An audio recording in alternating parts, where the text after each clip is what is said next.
네, 반갑습니다. 허브증권 방송입니다. 이번 시간에 같이 볼 종목은 부강약품 되겠습니다.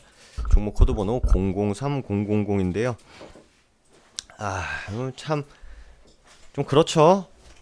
근데 이게 지금 뭐 오늘 신풍제약이나 뭐 일양약품 같은 경우에는 코로나 치료제 이제 같이 이제 뭐 섹터별로 움직였던 친구들이 엄청나게 올라간 반면 부강약품은 장중에 조금 하락하는 모습을 보였습니다. 이제 결과적으로 이제 우리가 봐왔던 단기 박스권 구간을 이탈하면서 마무리가 되었습니다.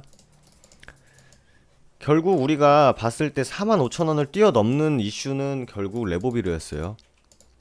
그리고 저번 영상에서 말씀드렸지만 지금 현재 지난 영상을 기준으로 그때 기준으로 가장 빠르게 임상 결과가 나올 것이다라고 의약품 안전나라에 되어 있는 치료제는 부강약품의 레보비로밖에 없었습니다. 그 10월이었죠. 근데 오늘 갑자기 장중에 빠지기 시작했어요. 이렇게 결국 이렇게 살짝 반등하다 마감을 했지만 빠졌는데, 이 이슈가 여러분들도 아시다시피 임상이 연기가 됐어요. 임상 기간, 그러니까 최종 기간이 연기가 됐어요. 이게 올해 10월이었죠. 10월이었는데 지금 바뀐 걸 보니까 2021년 1월, 내년까지로 바뀌었습니다. 아무래도 뭐 환자 모집에 대한 노이즈가 좀 있었던 것 같아요. 환자 모집에 대한 그게 있었고, 그리고 사실 부강약품이 좀 조용했지 않습니까? 다른 이제 치료제들보다는. 그래서 이제 이미 엎질러진 물이다.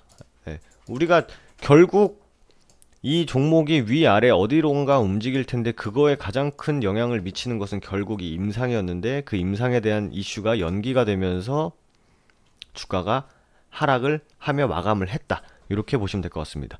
그렇기 때문에 지금 이제 가장 빠르게 국내 치료제 중에 가장 빠르게 나올 수 있는 건 12월이라고 예상이 되는 신풍제약이 있고, 국내는 아니지만 일양약품이 4월. 그리고 일양약품은 지금 러시아에서 그 일양약품 실사 온다 그래가지고 오늘 강한 상승을 보였고, 신풍제약 같은 경우는 FTSE 이제 지수 편입 이슈도 있었고, 또 이제 뭐 다음 주 월요일로 예정되었던 이제 대표, 그 신풍제약의 대표님이 다 뭐 한 주 또 연기가 됐대요. 그래서 그럼에도 신풍제약은 상승 마감했고, 결과적으로 부강약품은 다이렉트 단기 변동성을 일으킬 수밖에 없는 임상의 연기라기보다는 연장이라고 보는 게 더 나을 것 같아요. 여튼 이렇게 됐다라는 말씀 좀 드리도록 하겠습니다. 그래서 우리가 봐왔던 단기 박스 공간을 이탈을 시켜놨습니다. 그래서 시간외를 보니까 시간에 1% 정도 올라갔거든요. 그러니까 이게 어떤 의미냐면 이 임상을 계속 기다렸던 거예요. 주가나 주주나 뭐 이 부강약품이나 그 임상을 기다렸는데 그 임상이 연기되면서 단기적인 악재로 받아들인 거죠. 근데 사실 또 뭐 있는 그대로만 말씀드리는 또 스타일상 뭐 단기적인 악재는 어쩔 수 없어요. 이게 우리가 단기적인 악재는 솔직히 어쩔 수가 없어요.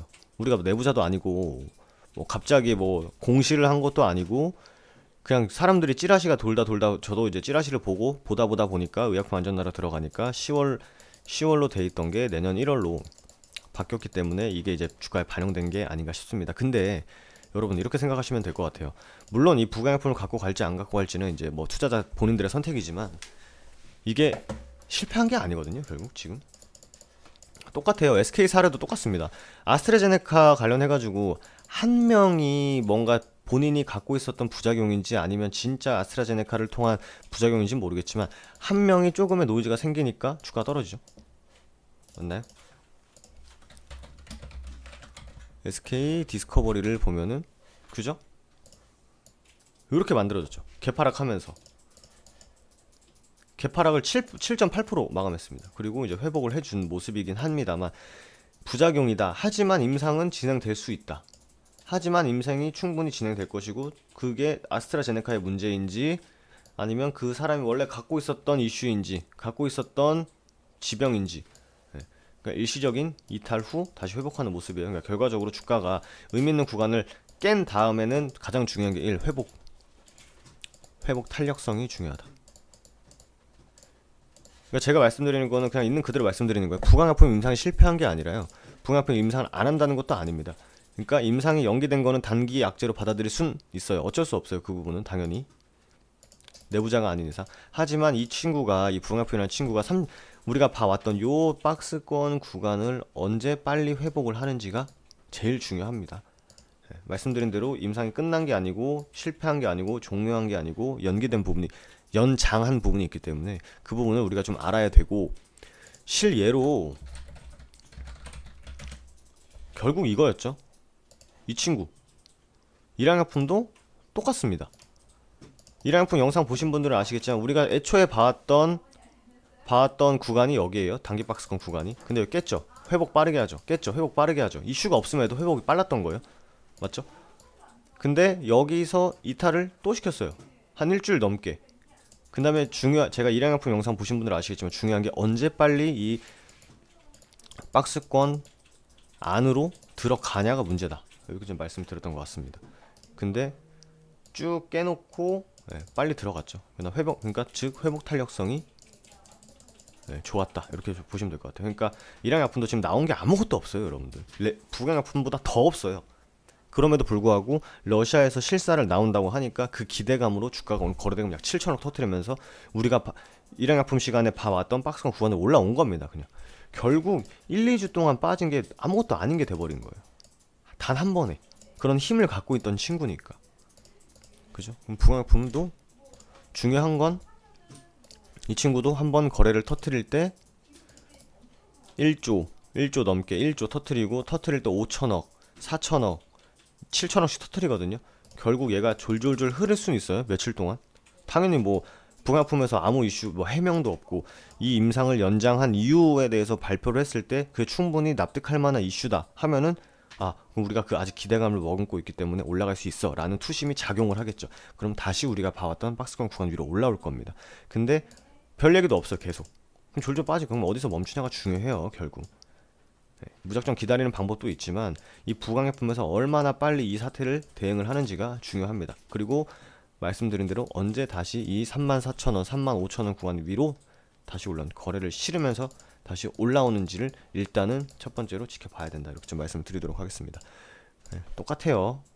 이슈 없다가 한번 그냥 탄력이 좋은 애들 똑같죠? 북양약품도 탄력이 좋은 애들은 언제든지 원큐에 쏠 수 있습니다.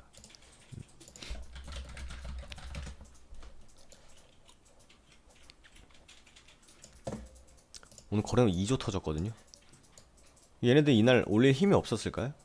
이때나 그냥 결국 타이밍 맞춰서 올리는 겁니다. 결국. 그러니까 북양약품을 주주분들께서는 진짜 욕 나오지만 연장하는 걸 보면 욕이 나오지만 내가 이거를 당장 버릴 게 아니라면 대응을 해야겠죠, 여러분들. 대응을 해야 되는 거기 때문에 어디서 바닥 잡고 언제 빨리 34,000원, 35,000원을 회복해 주는지가 중요하다. 어차피요. 그러니까 북양이 그냥 10월에 나오던 게 내년 1월로 바뀐 거지. 신풍제약도 일양약품도 일양약품 내년 4월이에요. 신풍제약도 빨라야 12월입니다. 그러니까 그 약들이 안 좋다는 게 아니라 그렇게 늦은 수치도 아니에요. 늦은 기간도 그냥 원래 그냥 종료 기간이 10월이었다는 기대감이 좀 앞서 있었던 거지. 내년 1월이면요 다른 애들에 비하면 거기서 거깁니다. 그러니까 너무 제가 위로를 드리는 말도 아니고 그냥 있는 그대로 팩트로 말씀드린 거기 때문에 어디까지 빠질지 체크하고 언제 34,000원, 35,000원 위로 빨리 회복하는지가 중요하다. 그리고 이쯤 되면 이제 북양품 측에서 한번 얘기가 나오겠죠. 왜 이 임상이 연장이 됐는지. 그거 보면은 또 주가는 언제든지 금방금방 회복할 수 있기 때문에 그것을 보면서 이제 대응을 하시는 게 중요하다. 이렇게 좀 말씀을 드리도록 하겠습니다. 그래서 이 임상이 좀 연장된 거는 저도 조금 이제 가슴이 아파요. 근데 어쩔 수 없는 부분 아니겠습니까? 바이오 기업들 특성상. 그래서 이제 어떻게 정신을 똑바로 차리고 어떻게 대응을 하느냐가 중요하기 때문에 북양약품 영상 제가 꾸준히 올려드리지 않습니까? 그래서 영상 꾸준히 올려드릴 테니까 좋아요, 구독 부탁드리고 저는 또 다음 시간에 인사드리도록 하겠습니다. 감사합니다.